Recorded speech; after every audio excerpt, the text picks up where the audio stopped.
कमी शब्दात आटपणार आहे। इथून पुढे समाजाचा कुठला हाच कार्यक्रम नाही, कुठलाही कार्यक्रम असेल मग सत्कार करा नका करू, एक आवाज द्या, वाघ तिथं मैदानात उभा असेल हा शब्द इथून द्यायला। विचार मंचावर सर्व सन्मान्य मान्यवर आहेत, पण चर्चा खुर्च्या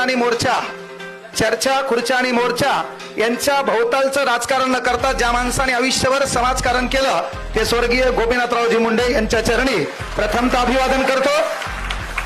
मी जास्त इथे काही मोटिवेशन द्यायला आलो नाही, फक्त एक सांगा आपल्या लेकराला की बाबा समाज टार्गेट केला जातो, त्याच्यानंतर बीड जिल्हा गाजला गेला, पण एवढं होत असताना ओबीसी चळवळ गाजल्या गेली, त्याच्यातही समाज टार्गेट झाला, पण त्याला काही लय मोठा ताण घ्यायचा नाही है ना।